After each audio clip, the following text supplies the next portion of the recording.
This is Energized, a podcast about simple ways you can improve your energy.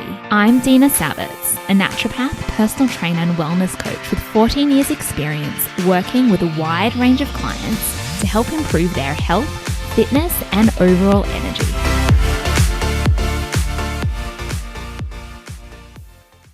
Hello and welcome to this week's Energize podcast episode. I'm so excited. This week I have the lovely Brooke Turner with me.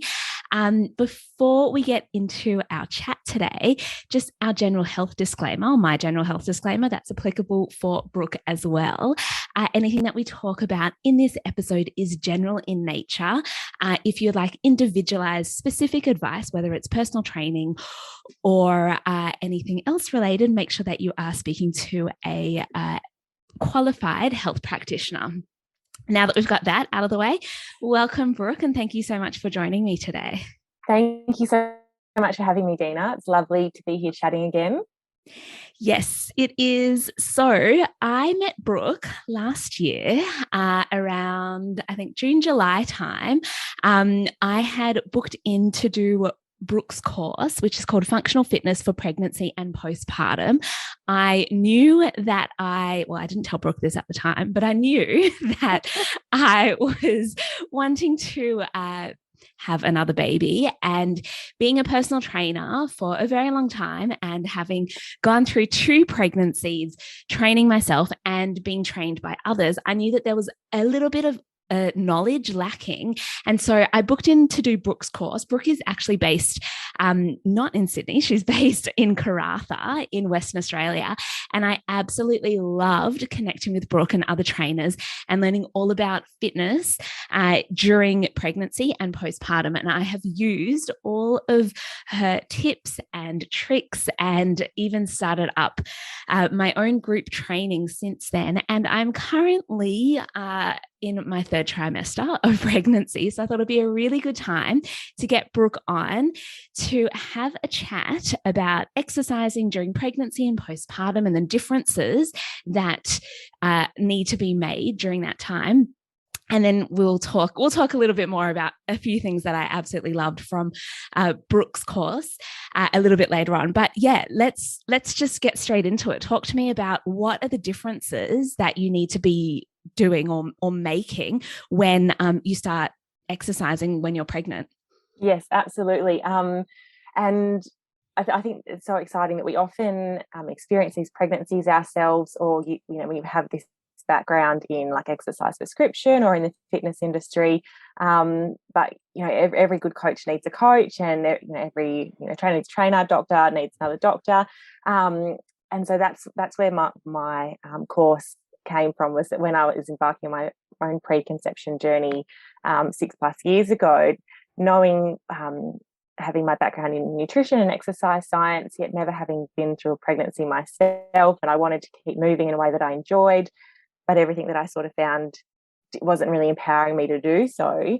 And I thought, if I'm feeling like this, then surely other women are. And that it sounds like that was a bit of motivation for you to embark on that with me, which is where my course and my other pre and postnatal e-guides came to be, so that we can safely and effectively keep women moving during this time in a way that is most importantly enjoyable to how they like to move. So we can absolutely train with intensity during pregnancy. We can absolutely continue to move in the ways that we did with our pre-pregnant self, but it is all relative. So it comes down to our pre-pregnancy fitness levels, the type of training and exercise that we were doing prior to falling pregnant, right down to our conception journey. Was it a spontaneous conception, or was it IVF? Have we had a history of miscarriage, and all of those underlying factors as well? So we could break it down into like each trimester and things like that, or if we want to look at it from a more general perspective. But I think many women fall pregnant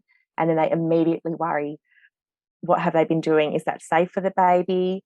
Can I still continue, performing and move my body in this way? Some women get the advice from their general practitioners, who aren't the experts in exercise prescription, versus what they might see their favourite, mummy blogger or influencer doing on the social media, versus what is actually right for them. So I think it's really important that we give mums the clarity and the confidence that they need so that they are empowered to keep moving in a way that they enjoy during this time.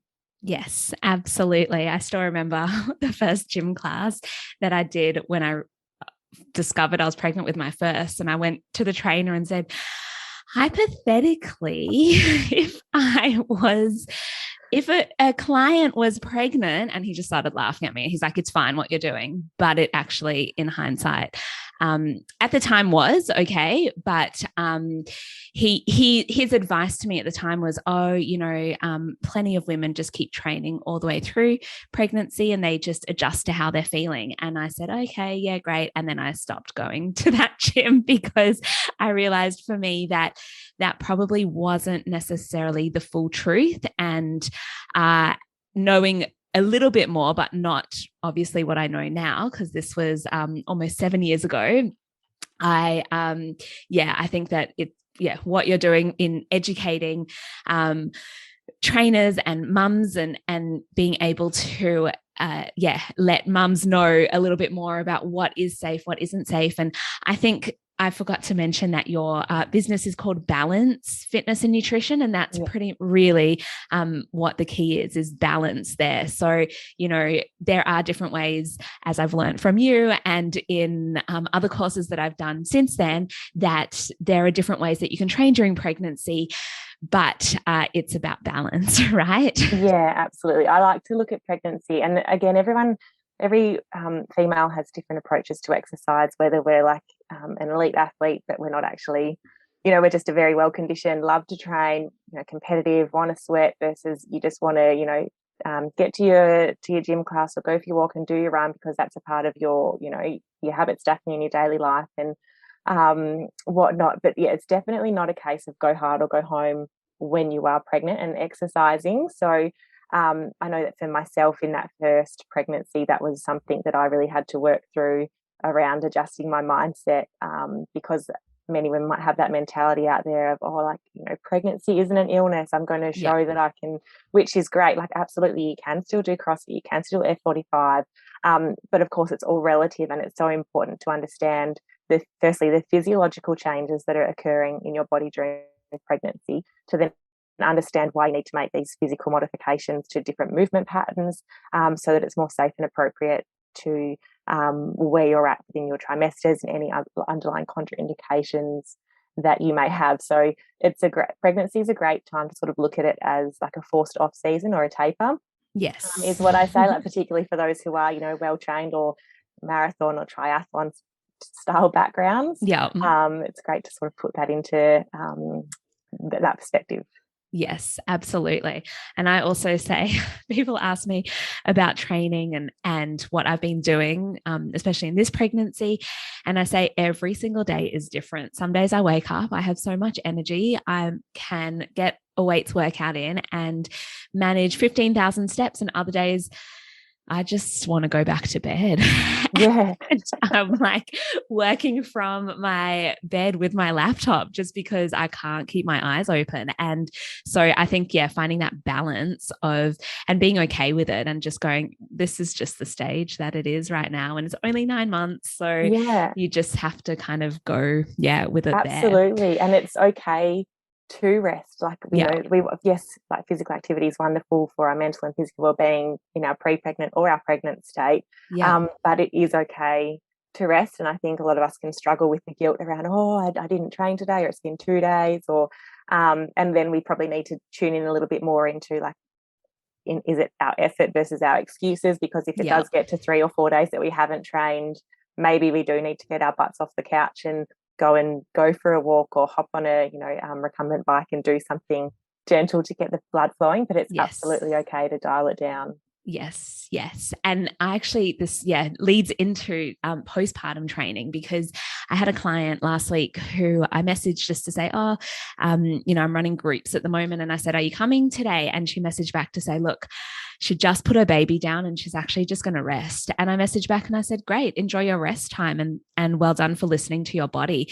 And she came this week to a session and she said, she was just chatting to her sister and she said, my trainer just said, enjoy your rest. And I thought, where's that guilt that's coming? And I said, no, that's not what it's about. It's about tuning in and listening to your body. So especially in pregnancy, but then even more so at postpartum, because we know that our bodies change so much during pregnancy and after we've given birth, that exercising that postpartum stage. And in fact, this is going to lead straight into the 4 key elements that I learned from you, which I absolutely love. But if a client is messaging me and saying, I've just put my baby down for a sleep, I don't want to wake her and I'm just going to rest. I said to her, because there's always an option for training via Zoom. So I said, would you like to join via Zoom? And she said, no, I want to rest. And I said, yep, listen to your body. Well done. And just take it easy. Like, it's not worth pushing. When you're feeling that way. So let's talk. Well, you introduce your 4 key elements. Yeah, I will. Well, I love that you did that. That your client, first of all, hats off to your client for doing that as well. That's amazing. I love that you have those options there to support them as well. That's incredible, because so many of us, we're sort of in this day and age, it's like we must keep going. We must push on. Yeah. We've got to do it all. So that's so great. And yes, I will dive into the 4 key elements. Absolutely. I just want to touch on, we said about listening to our body. Yes. And postpartum, yes, so important. We don't want to rush it. We don't want to compare our journey to anyone else's, because like you said, in pregnancy, even every single day of your pregnancy changes. Yeah. But when we are pregnant, we absolutely want to listen to our body. But this is where we can sometimes, if I think about my 3 pregnancies, was really lucky enough to not experience, severe morning sickness. I had some pelvic pain and other bits and pieces. But in that first trimester, if I had have listened to my body and then continued doing without the education and knowledge that I have, I could have then done damage, to my done something to harm that pregnancy around core body temperature and exercise intensity and things like that. So for pregnancy, listen to our body, but absolutely, if we have a bit more understanding and knowledge as to the underlying physiological changes, it can really help, if we are feeling great, understand why we might need to scale back anyway. Yes, absolutely. But yes. Let's talk about the balance cycle. So as you said, my business name is Balance, Fitness and Nutrition. So I believe that extremes are easy. We should strive for balance. So I'm all about, striving for that balanced approach to healthy, active living for our long-term physical and mental health. Yeah. Because the two go hand in hand. Now, we can't expect to train 6 times a week and then expect our health and fitness goals, to reach them. Because if we're not eating well, if we're not getting enough sleep, if our mental health is deteriorated, then it's not, training 6 times a week isn't going to get us there. So I have my 4 key elements of what I call movement, mindset, nutrition, and sleep. And these are within our immediate control. We can take action to influence these either negatively or positively. So I'm going to ask a question to you and the listeners, and this isn't a right or wrong question, but the answer. Do you believe that balance exists? It's a good question. It is. So my answer, and there's no right or wrong answer, but my answer is yes, balance does exist, but there's a really big but. And the but is that we spend more time out of balance than we actually do in it. Yeah. And it's in this constant state of flux, and we need to have this level of self-awareness where we can step back and then look at what's lacking, what's dominating, and then transfer energy to different areas of our life to help to maintain that balance and whatever it is it means to us, because we can't have all the the analogy of all the fires, the hot plates burning at once, I suppose. Yeah. So my 4 key elements: movement, mindset, nutrition and sleep. So they all work really closely together. So if we think about, if we have a bad night's sleep, we're going to wake up, our mental health is lowered, we're in that lowered mental state. We might not have the energy or the drive, or maybe even the time to exercise, because maybe we snoozed our alarm and that was the only time during the day that you were going to fit your movement session in. Because we're fatigued, we're then less likely to move because of the time and the energy, the drive factor. We're more likely to reach maybe our 2nd or 3rd cup of coffee, convenience foods that are maybe less nourishing, less nutrient dense but high energy. Yep.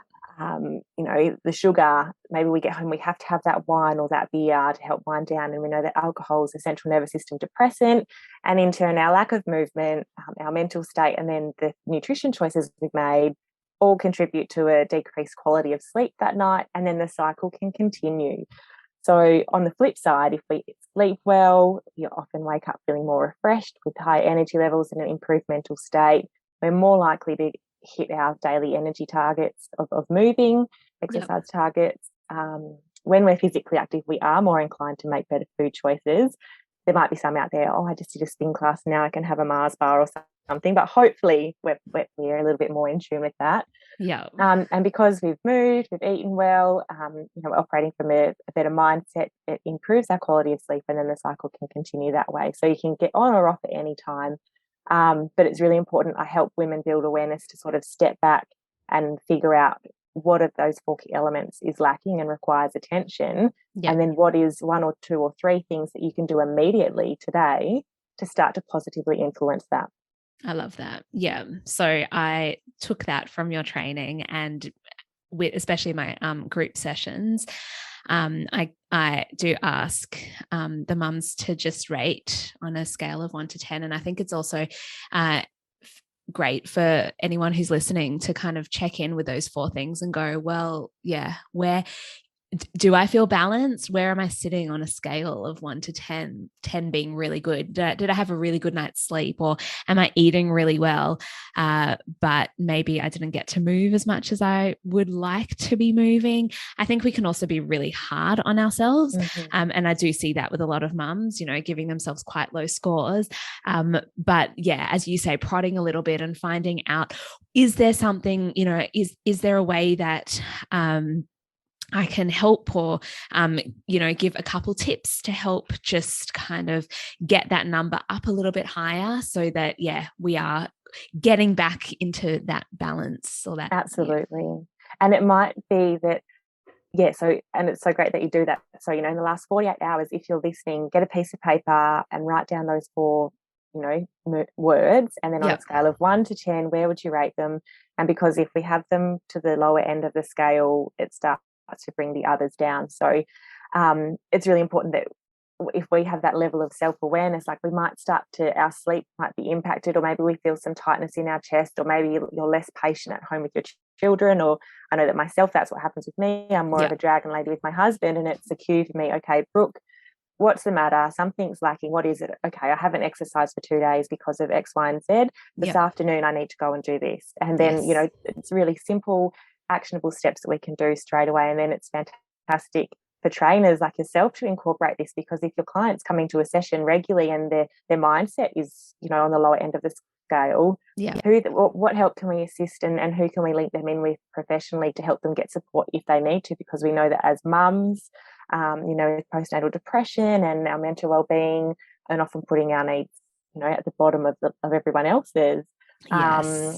It's definitely an up and down journey, that's for sure. Yeah, absolutely, especially with little ones under 1 who are, not likely to be sleeping that well, or that well consistently. And so, and if you're breastfeeding as well, that can definitely play a factor in all of it. So I love it. So thank 100%. You. Thank you for introducing me to that concept and for sharing it as well. Thank you for continuing with it. It's amazing. Yeah, it's so good. Okay, so talk to me more about where can people find you. I know where I found you. I know your website, but I do know that you have some ebooks on there. Is that correct as well? Yes, I do. Yeah. So my mission is to educate and empower women and fitness professionals working with women everywhere to understand the importance of safe, effective and enjoyable exercise and nutrition for both pregnancy and motherhood. In addition to, helping women understand that healthy, active living doesn't need to be a hindrance, but it can be a habit. So to help me achieve those missions, I have my online ebooks. And so if you're not a fitness professional, I have my exercise and nutrition for pregnancy ebook, and my returning to exercise and nutrition for postnatal recovery and lactation, in addition to like a 14-day fitness challenge. So if you are struggling to find your drive and energy and motivation to get moving, that's what this is designed to help you achieve, like build that habit stacking and with small achievable home workouts over a 14-day period. So they're all on my website. And then I also have my course for health and fitness professionals working with women through pregnancy and postpartum. and that is functional fitness for pregnancy and postpartum, as you said before, Dina. And I offer that both live virtually and also face to face at this stage in Western Australia, but hopefully making a trip to the East Coast later this year. Oh, that's exciting. Yeah. And as I said, I've done the course and I highly recommend it. I did the virtual option, obviously, which was actually really convenient because we were in lockdown at the time. We just went into lockdown. I didn't expect that to happen. Like, we didn't expect a lot of things to happen last year, but it was a great course. And I didn't know about your what your ebooks were on. I knew you had ebooks.